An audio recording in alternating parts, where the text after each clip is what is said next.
Hi friends, welcome to my kitchen. இன்றைக்கி என்னோடய கிச்சனில் என்ன சமையல் அப்படின்னு பார்த்தீங்கன்னா, பூண்டு சட்னி எப்படி செய்யலாம் அப்படிங்கிறத பார்க்கலாம். அதுக்கு தேவையான பொருள்லாம்: பூண்டு தேவையான அளவு நான் ஒரு கிண்ணம் நிறைய உரித்து வச்சுருக்கேன்.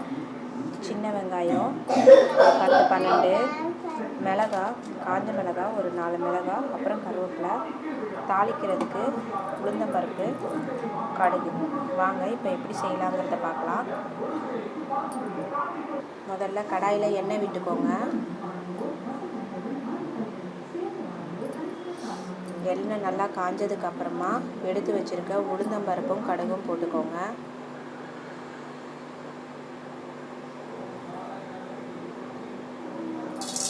எண்ணெய் காஞ்சிச்சு. இப்போ கடுகு உளுந்தம்பருப்பு போட்டுக்கோங்க.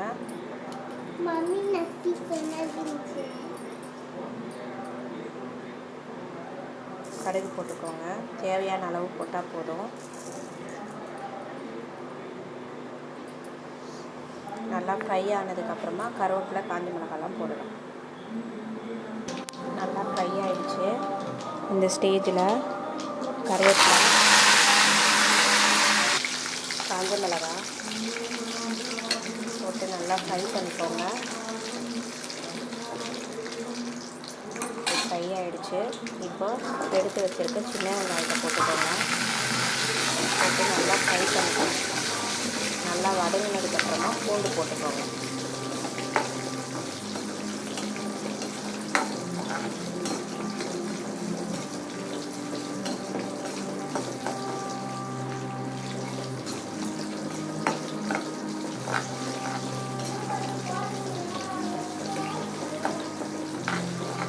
வதங்கிடுச்சு. இப்போ வதங்கினோன்னே இருக்க பூண்டை போட்டுக்கோங்க.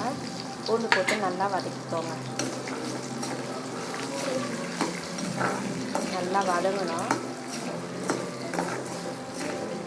பூண்டு சட்னி உடம்புக்கு ரொம்ப நல்லது. பூண்டு வாயில் தடுக்கும். நீங்கள் இட்லிக்கு, தோசைக்கு எல்லாத்துக்குமே இந்த பூண்டு சட்னி வச்சு சாப்பிடலாம். நீங்களும் உங்கள் வீட்டில் ட்ரை பண்ணுங்கள். நல்லா ஃப்ரை ஆகட்டும். ஃப்ரை ஆனதுக்கப்புறம் இறக்கி அரைச்சிக்கலாம். மீடியம் ஃப்ளேம்லேயே வச்சு ஃப்ரை பண்ணிக்கோங்க.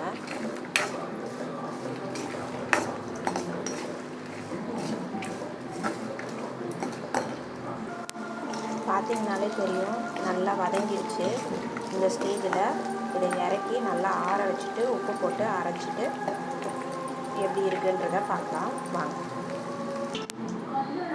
சட்னி அரைச்சி எடுத்துக்கிட்டாச்சு. லாஸ்ட்டாக நெய் ஊற்றி தாளிச்சிக்கலாம். டேஸ்ட்டாக இருக்கும்.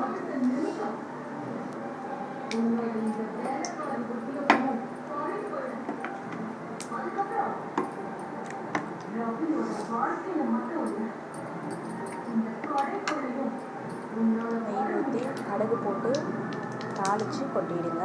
உங்களோட பூண்டு சட்னி ரெடி. இதை நீங்களும் வீட்டில் ட்ரை பண்ணி பாருங்கள். எப்படி இருக்குன்றதை கமெண்ட் பாக்ஸில் போஸ்ட் பண்ணுங்கள். என்னோடய சேனலை இது வரைக்கும் சப்ஸ்கிரைப் பண்ணுறவங்க சப்ஸ்கிரைப் பண்ணுங்கள்.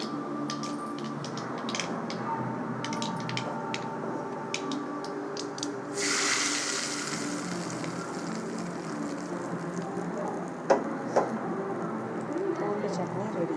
நீங்களும் இதை வீட்டில் ட்ரை பண்ணுங்கள். தேங்க்யூ ஃபார் வாட்சிங் மை வீடியோ. தேங்க்யூ.